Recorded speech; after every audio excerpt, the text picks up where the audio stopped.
three different discussions. But I'm not so sure they're three different discussions, at least not in the fullest sense of different. I think they're more connected than first glance might have us believe. Romans chapter 13, especially these first 7 verses, it's an interesting text. It has been used in a lot of interesting ways. I'm using the word interesting that's to say the least about this text. Take, for example, the 1700s, approaching the 60s and 70s of that century in this continent, on this continent. You had pulpits proclaiming Romans 13, or at least using Romans 13 as the text, proclaiming that we need to revolt against Great Britain. Of course, we mentioned the 4th of July this morning, and no, it was not my intention for this lesson to coincide at all with the coming week holiday. Maybe there's something to that, but it wasn't my personal decision. But they were using this text and saying, we've got to rebel. And then you had other people, their text was the same, Romans 13, 1 through 7. But they were preaching something a little different from that. They were preaching, no, we can't have a revolution. We can't rebel against the king. We have to be submissive. We have to remain obedient to the powers that be. So that alone is one example that tells us there's something to this text. And it's not necessarily one of those texts you read and it's, okay, that's just as plain as can be. You can't interpret that. You can't look at that in any real different ways. It has the exact same, everybody that reads it, they read it the same way. They apply it the same way. Can't do that with Romans 13. Are there passages you can do that with? Perhaps. But at least that's not the case with Romans 13. So, why don't we look at it? How about that? Let's look at Romans chapter 13, 1 through 7, the law tonight. The law. And I use the word law as a reference, although somewhat of a unique or a new thing. So far in their letter to the Romans, law is a word that has popped up a lot, but it's always been in reference, or at least almost always, depending on how you interpret that, about the law of Moses. And although you don't really, this chapter doesn't use the word law in that way, I'm using it tonight as a way of describing civil law, governmental power, law enforcement, all of that we would think of as being a part of the structure, the organization we call government. Let's read these verses and consider them together. Romans chapter 13, beginning of the first part of the chapter through verse 7. We're going to break it up a bit more than that. And the first verse is summarized for us. We have summarized for us God's involvement in government.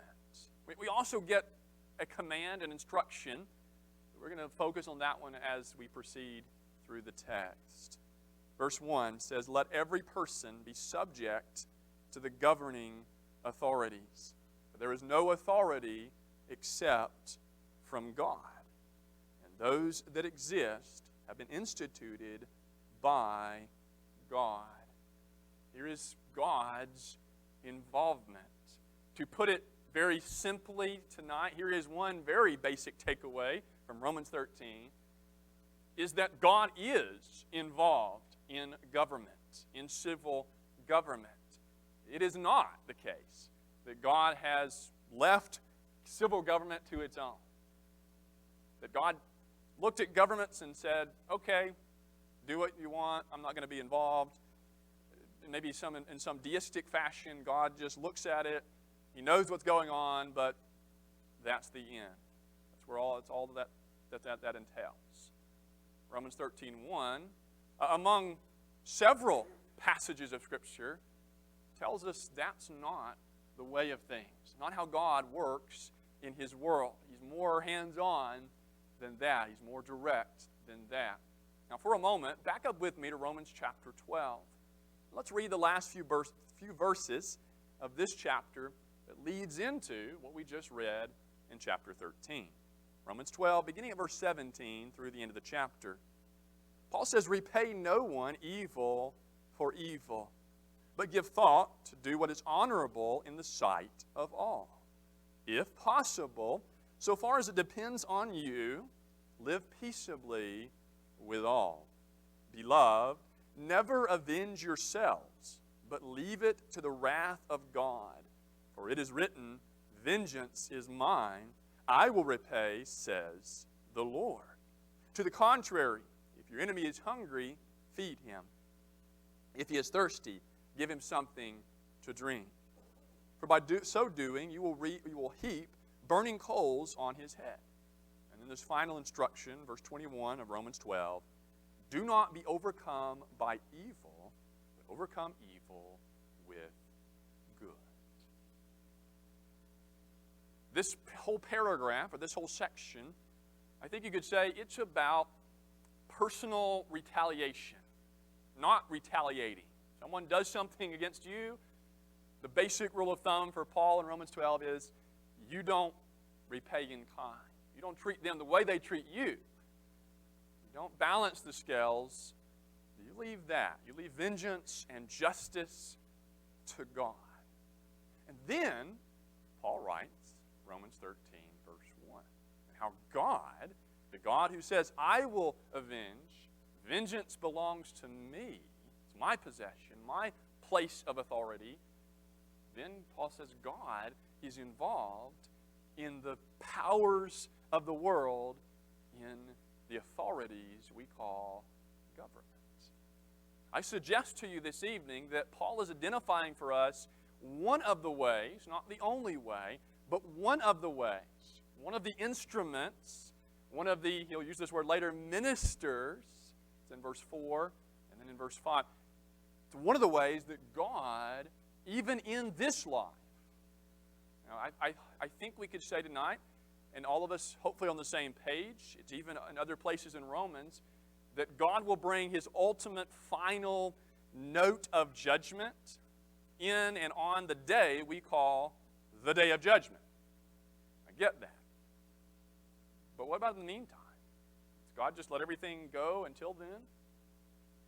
Romans 13 says, no, at least one of the ways that God issues his justice, his judgment on people that do things they shouldn't do, some of the consequences that happen are through government.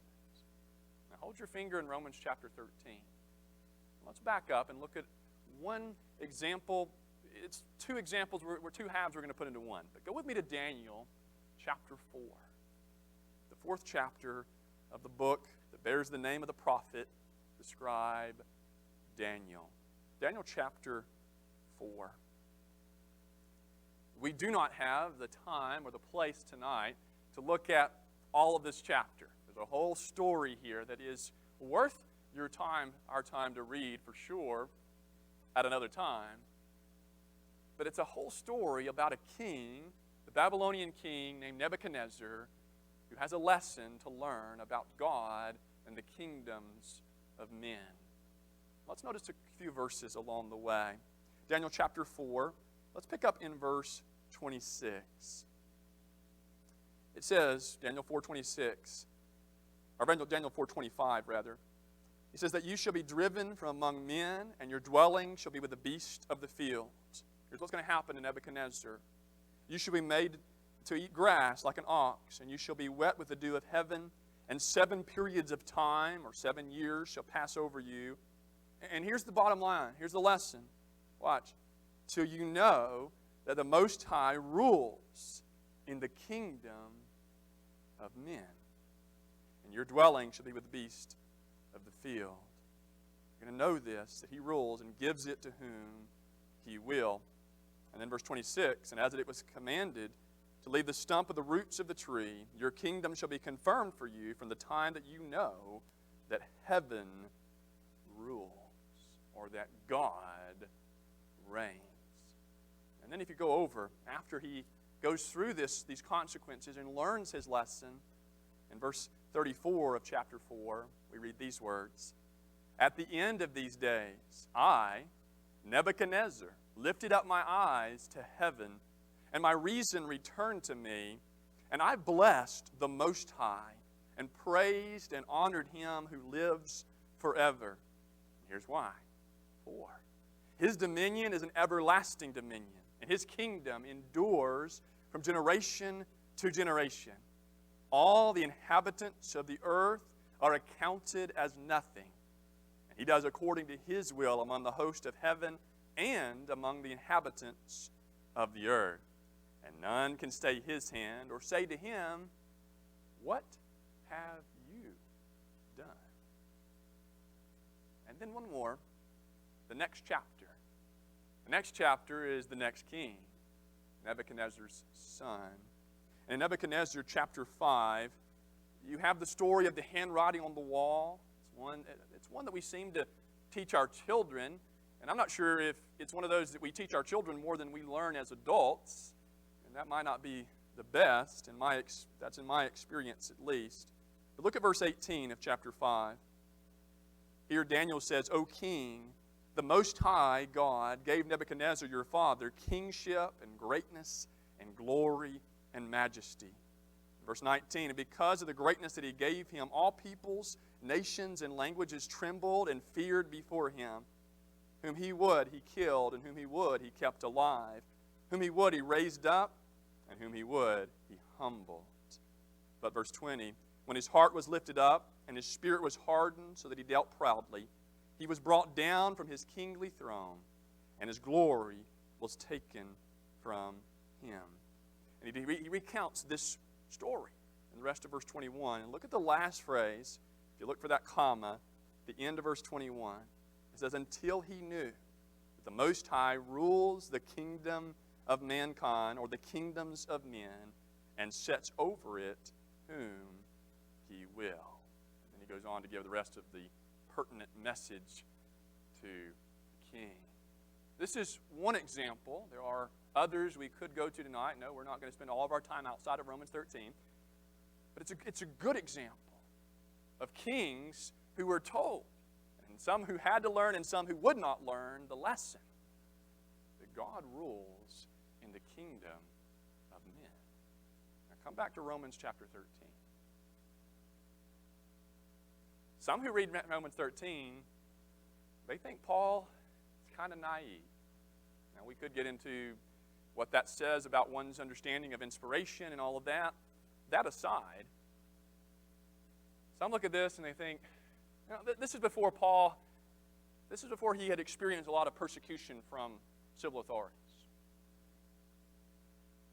Others look at this and they say, on a different side of things, well, this was a time when there were kings and emperors that were born in procession, and so God, he worked in that.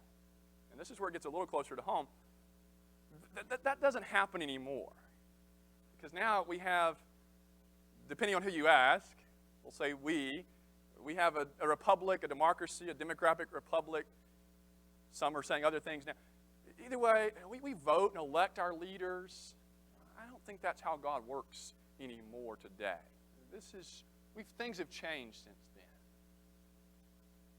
But I don't know. I don't see any indication in Scripture that there's any place for some kind of change to happen to where God one day says, "Okay, I'm done. I'm not going to do this any longer." And yes, I know that the likely time period that this letter is written is a time when Nero was reigning, but it was before Nero got to be really Nero, as we tend to historically remember him. But it's still Nero. And so you kind of have two sides of the coin here. One is the struggle, the tension of, does this still work today? The other is, does this work when you have somebody like Nero? How does that work? So here's God's involvement. Paul says God's involved. And this is applied in this tension throughout the Bible to both good and evil rulers.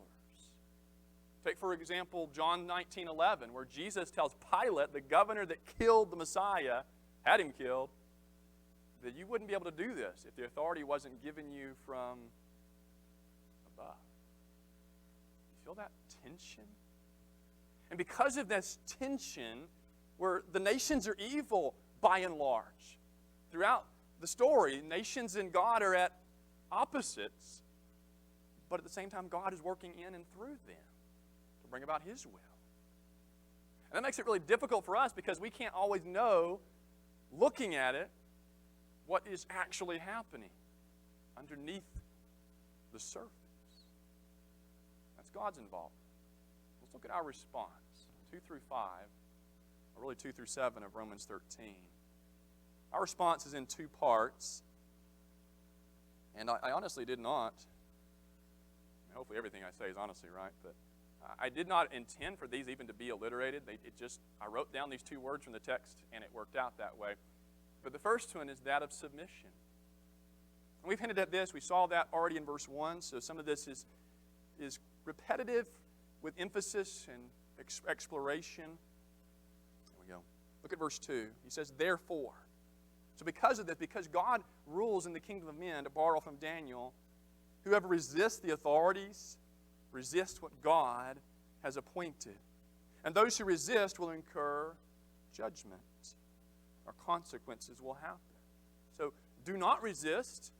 If you broke it down into two very basic commands, do not resist, and if you do, there will be consequences. It's how God has established it to work. Verse 3, because rulers are not a terror to good conduct, but to bad. Would you have no fear of the one who is in authority? Then do what is good, and you will receive his approval. 4, verse 4, he is God's servant. Or a fun way that would not be technically incorrect, but would be contextually problematic, is he is God's deacon. He's God's deacon for your good. But if you do wrong, be afraid. For he does not bear the sword in vain. A reference seemingly to punishment, to justice that is carried out. I'm convinced even a reference to capital punishment.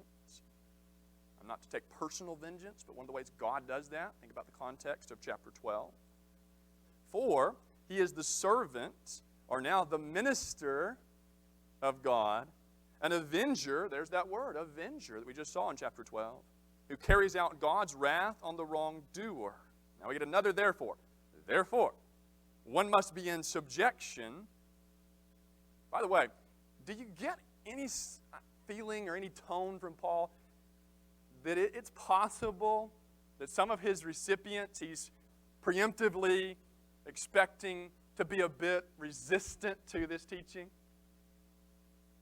It's not like there's ever been any problem with people submitting to governmental authority, or ever any problem with the human spirit being rebellious against any kind of authority, and often the government gets the brunt of that response. How many times in this chapter does he say something like submit or be in subjection to? Therefore, verse 2. Therefore, verse 5. He says not only to avoid God's wrath, so the wrath or the judgment of a government is God's wrath, at least sometimes, but also for the sake of conscience. Because this authority is from God. God's the ultimate authority, so to resist that authority, it's also a matter of conscience. Now, verse 6 and 7 is where you get the really fun one. Submission and then support. And I use the word support as a way of summarizing what Paul says in 6 and 7. Look at these two verses. For because of this, so because of the authority pattern, the hierarchy, and because you're to submit to government, because of all of that, he says, you also, what does that say? Pay taxes. I could have you do what I did this morning about liking to lose. Does anybody in here like to pay taxes? Does it just excite you to get online or to mail your check and, I got to pay my taxes? Woo! I doubt that has ever happened to anybody in here. Unless maybe you weren't having to pay anything and you were getting money back. Maybe then, but probably still, it wasn't something you looked forward to. You look forward to the check or the deposit, but the rest of it, not so much. Or having to sit down with your accountant or sit down at but Romans 13:6. And of course, you can't get much more practical than that, right? The Bible just says literally, pay your taxes. It doesn't say whether you like it or not, because you're probably not. For the authorities are ministers of God, attending to this very thing. Verse 7, he makes it more universal. Pay to all what is owed to them. Taxes to whom taxes are owed. And for them, this might be direct payment and tribute to Rome. Revenue to whom revenue is owned. That could be more local, poll tax and things like that. You might compare it to federal income tax today and maybe sales tax, that type of comparison, taxes, revenue. But then he goes deeper. Because it is one thing to submit to government. It is another thing to say, okay, I'm going to submit so much that when there are these tax codes and these laws in place that says you pay and you do this, I'm going to pay my taxes. As a child of God in the shadow of the cross, what that means is I'm not going to cheat on my taxes. I'm not going to do anything like that. I'm going to be above board. But it is another thing altogether to do these last two. What does he say? Respect to whom respect is due. Honor to whom honor is due. And you have texts like 1 Peter chapter 2, verse 17, that writes to Roman citizens and says, you honor the emperor, the same corrupt, sexually perverse, profane emperor. Yeah, you honor him. And you don't have to go very far, you don't have to read very much to know that this is something, I'm not talking about taxes right now so much as this part, that we as the people of God, not just our world, but us, we struggle with this. And when you have politicians that are so corrupt, or when you have a politician that threatens his own people, it's real easy for us to get pretty rebellious. Isn't it? And I'm not saying, we'll get to this in just a moment. We are going to move on, okay? We got to for time's sake. There is a balance here, like we said earlier. There's a tension, and because of that, there has to be a balance for us.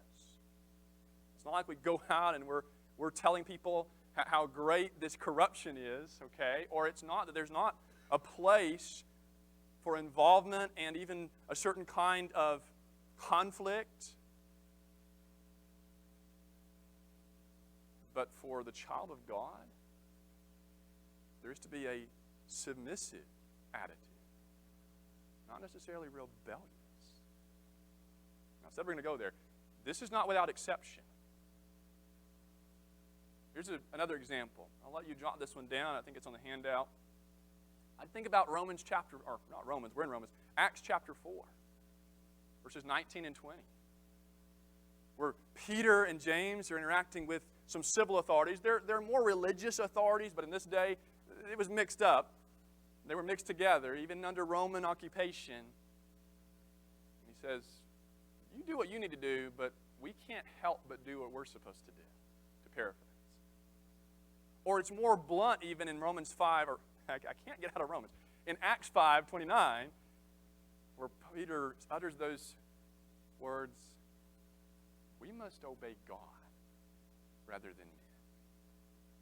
Because this tension between the evil nations and the good God and his people who are caught up in the middle, sometimes this tension gets so tense that government calls on us to do something or to not do something, or say or not say, you get it, that conflicts, talk about a conflict of interest with what God says to do.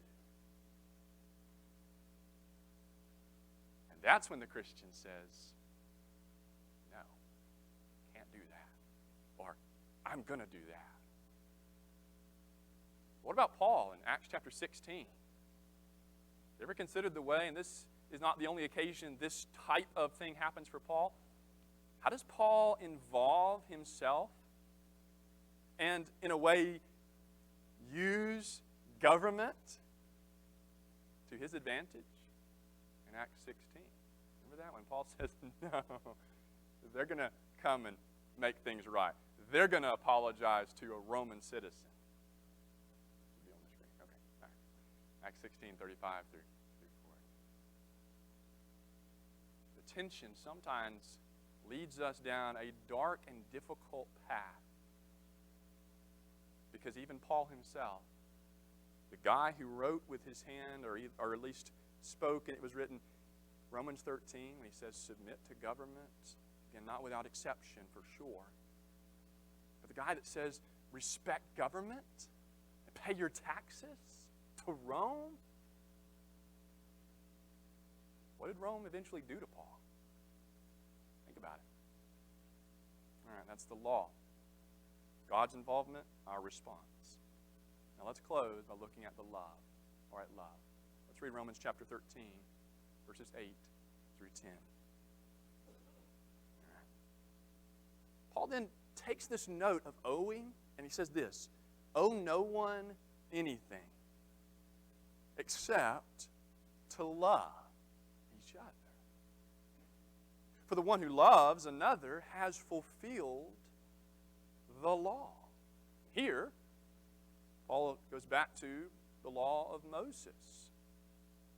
You could jot down Romans chapter 8, I think it's on the handout, verse 4, where Paul said that because of Jesus and the gospel, the law, the righteous requirement of the law is fulfilled in us who walk not by the flesh, but according to the Spirit. This is one of, if not the way, that happens. It's when I love. Love in our world means many things to everybody. Sometimes in our world, love is just sex. Or love means I don't have any real standards or values. I just am open to anything and accepting to all behaviors. That doesn't happen in our culture, does it?